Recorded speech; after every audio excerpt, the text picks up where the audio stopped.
Well, welcome to 2025. We're off with a media mess right off the top. We've got terrorism attacks in New Orleans. We've got a hot mess of the coverage of it. We've got an attack in Las Vegas that looks like some kind of a suicide car bombing incident that they're still investigating. We're off and running in 2025. I'll probably mess up and say 2024 a couple times, so just bear with me. But we're already starting out something I've been kind of thinking about anyway. If you're not changing how you consume media, especially news media and social media, you're already about 5-6 years behind the curve. And these incidences really show it. There was a time when I first started doing this and writing and doing media, radio, podcasting, public facing stuff. One of the reasons a lot of us were on Twitter, and one of the reasons I joined it is Twitter was great at breaking news. It was fantastic because you could just get straight to the reporters. You could get to the local media folks really fast. You could find out who's covering, what reporter was physically standing there at the moment, that sort of thing. It's been apparent for a while, but this incident really showed it. Twitter is pretty much worthless now for breaking news because when they changed the blue check mark thing, and I know it was real popular for folks to just say, well, the blue check mark, it's elitism. No, there was bias involved in it, but it also cut out the riffraff. And I'm sorry if that offends you, but that's just the truth. Now, when you try to, get into whatever's going on, you have to sort through all the conspiracy theories and clickbait and all the mess. And Twitter's just become worthless for breaking news if you care about truth and finding out what's really going on. Not a lot of people do. A lot of people want the clickbait. They want the conspiracy theories. I love the one now, like they were both at Fort Bragg. Yeah, there's 170,000 active duty reserve component and dependents assigned to Fort Bragg at any given time. There's that many and more, retirees and veterans and so on in the immediate Fort Bragg area. If you were in the military, odds on at some point you're going to go through Fort Bragg because it's one of our largest bases personnel-wise. It's stuff like that. And people are like, oh, they were both there, so clearly the CIA is running a program. We don't know that. Look at President-elect Trump, who immediately started blaming migrants before we, had already figured out that this was a U.S. citizen.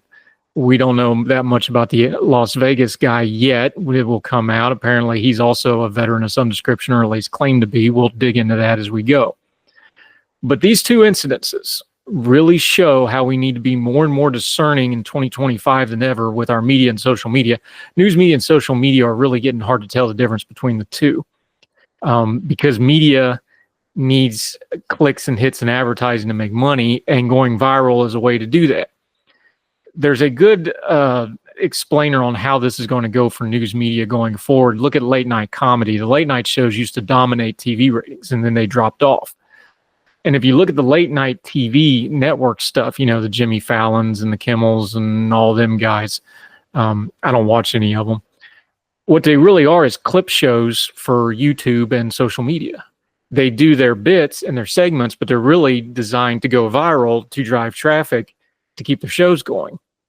And I think that model is what you're going to see network news and traditional news media is going to have to get into, because the new way of doing it is, if it's not viral, it didn't really happen, especially as cable keeps dropping off, network keeps dropping off.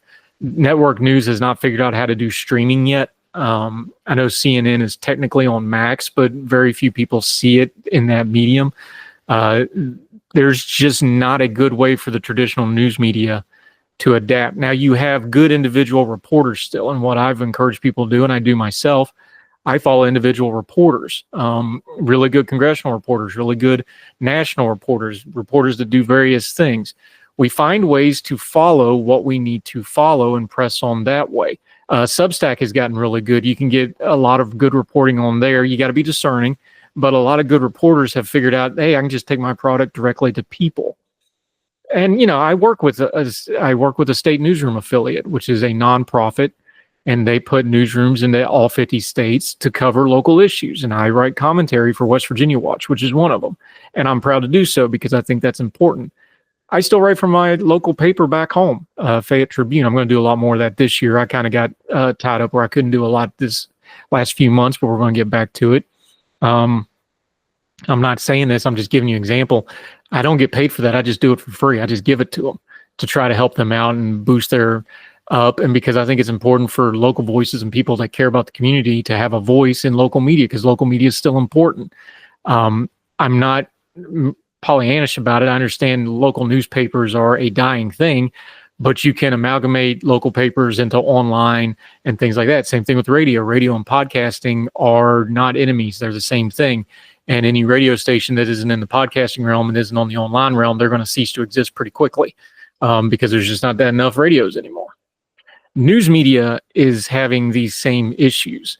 And these terrorist attacks are really showing why it's important for us to figure out how to have better media. And the only way we actually have better media is for us to demand better media with our dollars, with our time, with our attention, and with our consumerism. Because what's happening with X, Twitter, whatever you want to call it now, it's devolved to where it's, pay to play and the clicks matter and the content. Now, it was always like that in some ways, but now you've seen a lot of the good folks that really do good work just don't want to fool with it. And a lot more folks don't want to try to, filter through all the conspiracy nonsense and some really, really ugly stuff to try to get to it. The flip side of that is there's a lot of people that like that ugly stuff and they like that mess and they want the conspiracy and they want to be fed the worst angels of their nature online, and they want to use their phones and screens and tablets and computers and whatever else they're using to force feed their own prejudices and priors and the way they see the world, and get told that, yes, all your fears and inner thoughts are valid and we're going to keep validating them. Just keep clicking this button. That's not really news media. That's just, being hooked up to the machine.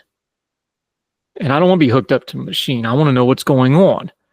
I want to know good information. So when something like this terrorist attack happens, we're seeing the repercussions of the social media and news media age right in front of us.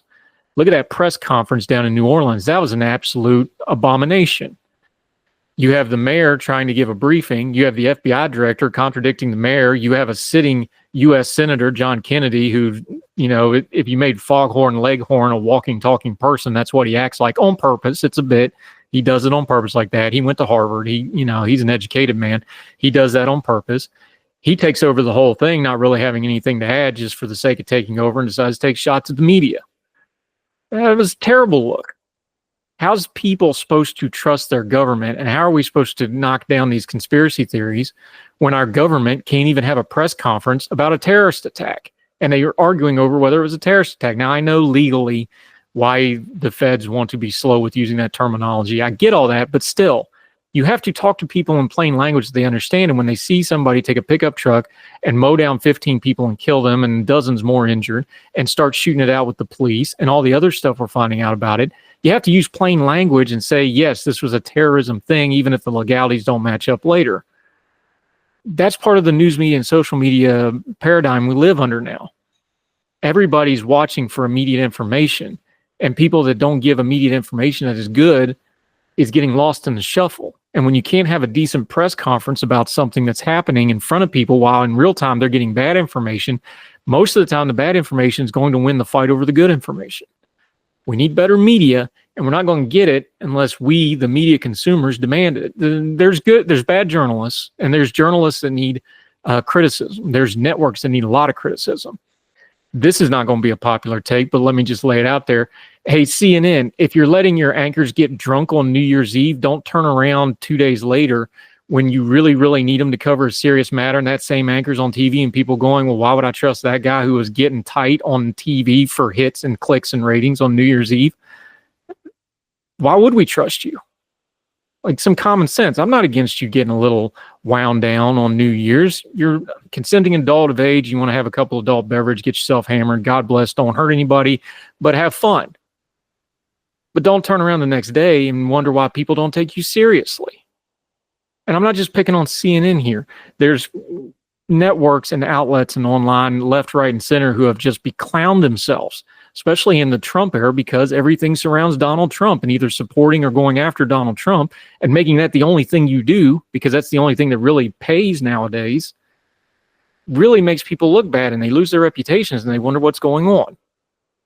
So when something like a terrorist attack happens, yes, there's probably going to be, a jihad component to this where this guy radicalized. It looks like his personal life was a mess. That probably had a part to play with it too. Yes, he was a veteran, so we'll have to look into that. But no, the CIA did not get an IT guy from Fort Bragg to go do, calm down, people. Have a common sense.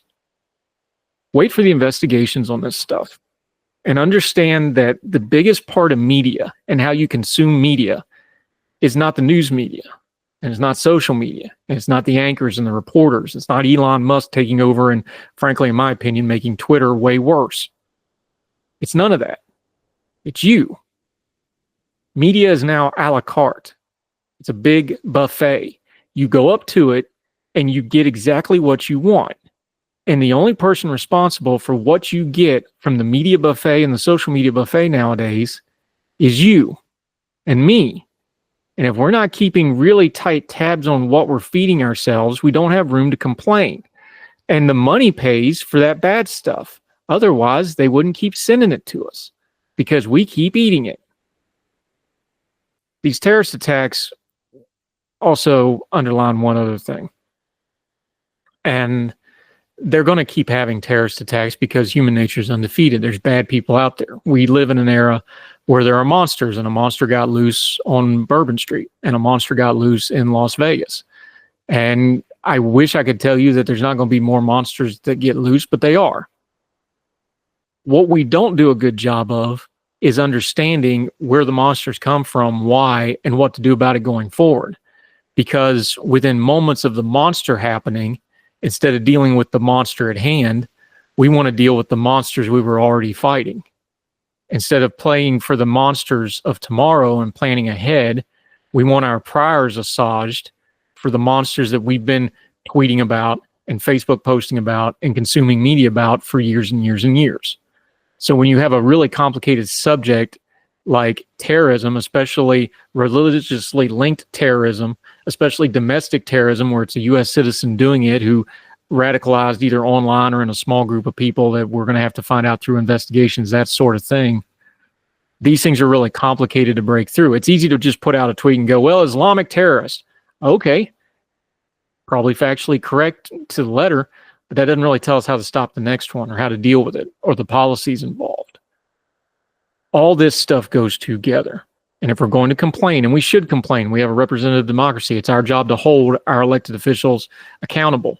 That means we have to hold our press accountable to hold our elected officials accountable, which means we have to hold ourselves accountable so that we can hold the press accountable, so the press can hold the government accountable. See how this all ties together? I hate to start the year off with a little bit of a rant, but I was trying to really unplug from all this, and I couldn't. And of course, major news breaks, you have to cover it. But going forward, I'm going to put this on Substack. I'm going to put this on YouTube. I will put this out on my social media. It's kind of the new way of doing things. And hopefully people, if you're subscribed, heardtell.substack.com, doesn't cost you nothing but a click, please subscribe. Or you're watching on social media or the YouTube channels, that's the new way to get stuff out. Follow people that do good work and try hard to get it right. Doesn't mean they're always going to be right. You can call people out that are friends. Friends hold friends accountable. Just because you like somebody doesn't mean you can't say, well, they got this one wrong. I got things wrong. I got the Ohio State game wrong. I got the, the Texas game wrong. I fired off a tweet that game was over and it ended up going 2 overtimes. We get things wrong. Politics-wise, sports-wise, culture takes. There's people that don't like Waffle House. I don't know what's wrong with their soul, but they get it wrong. Little levity to a heavy subject. The point is, media and how you consume it is now up to you. You have all the power to do so. And if all of us start doing better with the power we've been giving through technology, then the media environment will start getting a little bit better. Support good journalists. Support them financially. Support them with your clicks if you can't financially. I get it. Money's tight. You got college-age kids. Believe me, I'll take all the money I can get. I take PayPal. But support the good stuff and start blocking and muting and pruning your social media and news media of all the bad stuff. Get rid of it. Stop consuming it. Because like a lot of things and like a lot of varmints, keep leaving scraps out your back door, they're going to keep coming back. Stop feeding the beast yourself. And while it probably won't solve the whole problem or even a lot of the problem, at least you can say your little corner of the internet's cleaned up a little bit. Have a good new year. I hope your 2025 is blessed. We will work as hard as we can to do all the things we just laid out. And hold us accountable. Drop us comments. Heard Tell Show on the Twitter, on Blue Sky. Heard Tell Show on the Gmail. If you want to send us an old school Gmail, or subscribe and you can communicate with us directly on the Substack. We hope you have a great, blessed, fruitful, happy, and productive year. All the music on Heard Tell is provided under a Creative Content license from monstercat.com.